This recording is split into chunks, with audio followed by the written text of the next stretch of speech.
Hey, what's up everyone? I have a first impressions video on a new knife I picked up. It is the Gerber STL 2.5 inch clip folding knife. So I picked this up because, let me show you the package a little bit. I picked this up because it kind of was a little interesting to me. It seemed extremely thin, extremely light, and it was cheap. I bought this on Amazon.com for $12. And seem like it has the potential to be good. Now, I have a couple of Gerber knives. I have the Power Frame. It sucks. And I also have the Gerber, I think it might be called the Fast Draw, which is actually quite awesome. And that one was only about $30, and it's a really good knife. So I figured I'd try this one out, see how it goes. Make a point of saying it's a lightweight, and it is lightweight. It has a liner lock 2.5 inch or 6.4 centimeter blade. And then on the back here, blade material is 7CR17 MOV stainless steel.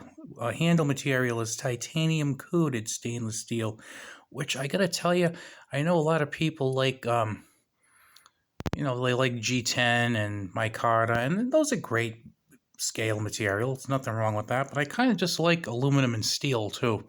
I don't know, I'm strange. Then it has a couple of the high points of this knife. Has a thumb slot opening, drop point blade, frame lock safety function, a fine edge, and something that we cannot live without, a lanyard hole. And what I find very helpful is at the bottom here, it says that the contents of the package are one knife. Can you see that right there? Contents, one knife. I'm glad they told me that because when I bought this, I wasn't sure how many would be in here. But anyway, I digress. So let's see. Looks like I could probably pop this out the back. So let's see if I can. No, not really. I think I'll use my Milwaukee. I reviewed this. Well, actually, it wasn't really a review. It was more of a first impression for this also. And I've been carrying it quite a bit since then. And I love it. It is an awesome, awesome knife. And that was $15, I think, at Home Depot. So if you haven't seen the video on the Milwaukee knife, you should check it out. It was really good deal. Great knife. So here we are with the Gerber STL. And it is a very small, skinny, dainty knife. Wow, that is small. Okay, so let's just kind of check this out a little bit here. You know, this is the kind of thing I think if you throw it in your pocket, you're going to forget you have it and it's going to end up in the laundry, which is a bad thing, but also a good thing because you don't realize it's there. So let's just take a few measurements now. So we know that the blade is 2.5 inches, but let's see. Yep, just about exactly 2.5 inches. Gerber did not lie to us. And the handle is, let's see, 3 3/8 inches. So there you go, and just about 5 7/8 inches for everything. So, it's a small knife, but not like a crazy, crazy small knife. Now, here's the part that I'm looking forward to, and this is busting out the calipers. So, over here, it's showing that the thickest part of the blade is 0.06 inches. And then as you, oh, wait a minute. So, okay, let's try it here. 0.06 inches. And then, right around here, it kind of tapers over to 0.04. And probably the widest point of the blade right here is 0.66 inches. This narrow part of the handle is 0.6 inches. And this is the part I'm looking forward to. 0.23 inches. It is less than a quarter of an inch. Let's try that again. 0.23. And let's try it up here. 0.23, and we'll try here. Should be the same, but 0.23. And then the wide part of the handle here is 0.69. This is a very, if this is an ounce, it's not much over an ounce. I am sorry again, I keep forgetting to get batteries for my scale. That would probably come in handy, wouldn't it? Let's see. So we have that frame lock, as you can see right in there. Not much going on here inside. Very, very plain design for this knife. Smooth finish, which you'd expect with steel. So let's see. Okay, let's try that frame lock. Frame lock is, you have to fight with it a little bit, but of course, after it breaks in a bit, it'll be better. Yeah, it's that first time it was kind of didn't want to go down, but it's okay now. Nice thing is you can actually kind of open it with one hand. Closing it with one hand is going to take a little more breaking in though. But this has got just enough room so that if you have a finger and a thumb on it, you can open it with one hand. Let's do a little cutting on the Gerber cardboard here. And as you can tell, this is kind of a thick piece of cardboard, so let's see how that goes. It's okay. You've got to put a lot of force in it, but of course this is a thick piece of cardboard. But, you know, considering the fact this is pretty thick and this is a very thin blade, not bad. Let's see. I think I have a piece of paper here. Do I? There's some notes from another video I did. Let's try this. Oh, that's good.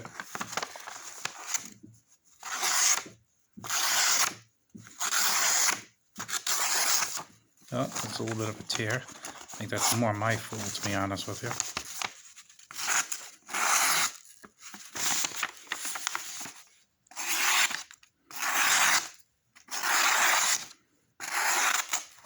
Well, I don't know about you, but I think this is, I think it's definitely worth the $12.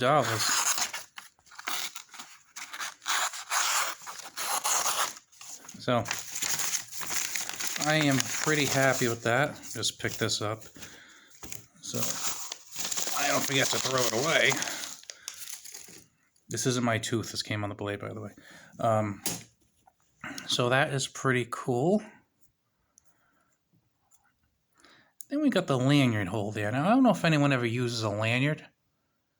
I mean, I really don't. I feel like maybe something cool can go on there, like maybe like a key ring of some sort. I don't know. Looks like it has the potential to be kind of useful. But, let's see, let's try that lock up. Nice and tight. No side-to-side movement there at all, so that's nice and tight. And then I took a quick look at the centering before, and it looked good. Let's try another look here. So, the centering looks fine to me. Looks nice and centered. Let's see here.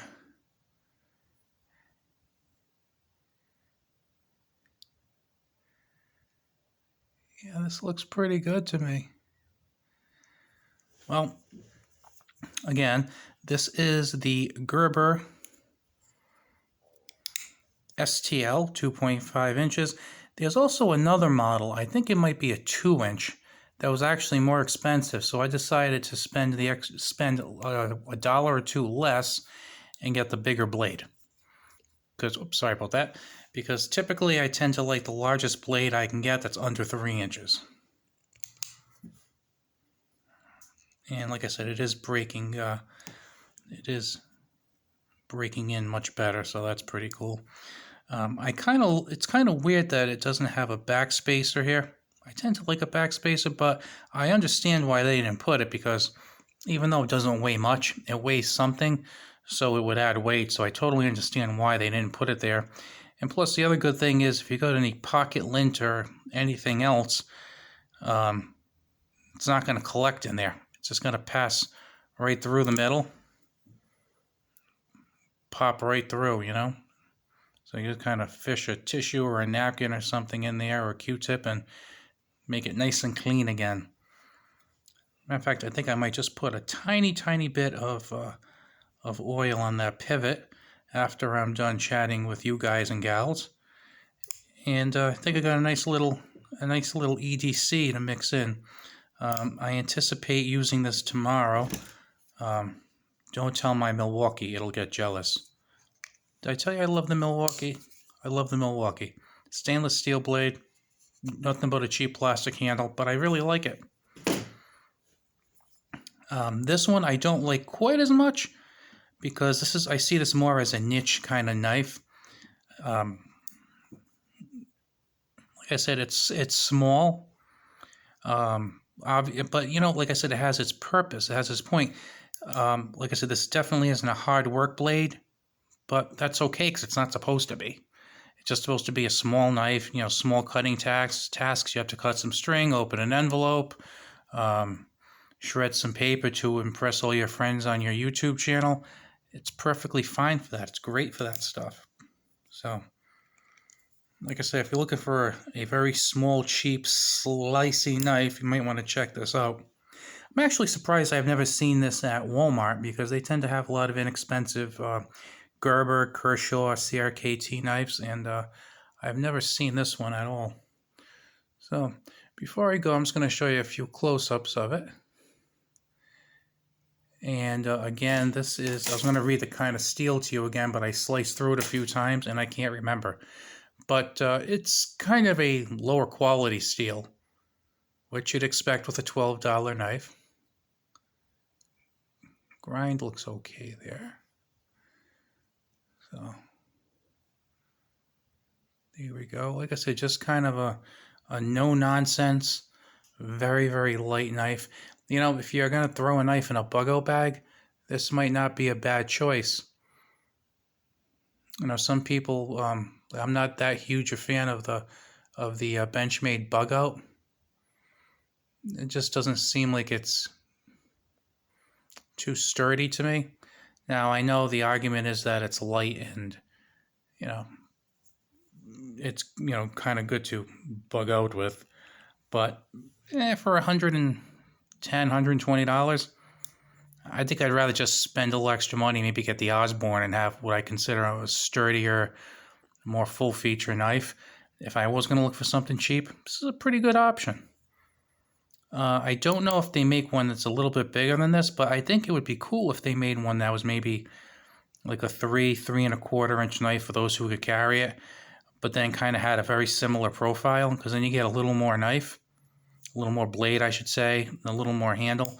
As far as me, this is kind of important. I definitely get 3 full finger grip on here and a little bit of the pinky, which is kind of nice. One thing I would change about this, and this kind of surprises me, is I would have put a little jimping up here. As you can tell, this isn't all blade. It's a 2.5 inch blade, let's say, but it's really like maybe 2.25 inches or 2.3 inches.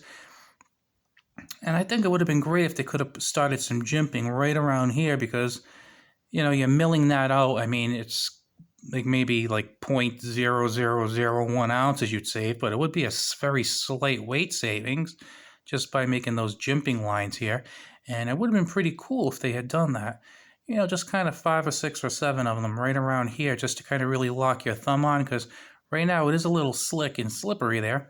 And the other thing is this matches up perfectly with the handle. So same thing like as far as the side to side and the jimping. So really, I got to tell you, like, for what it is, the only thing I would probably change if Gerber came to me and said they just needed to have my opinion is I would say I'd really like to see some jimping there. But otherwise, like I said, for the price, it's really an excellent knife. All right, I have droned on long enough about my $12 knife. Right now, I'm up to almost 15 minutes, so I have actually spoken for like a minute and 20 seconds for each dollar I paid. I think that might be too much.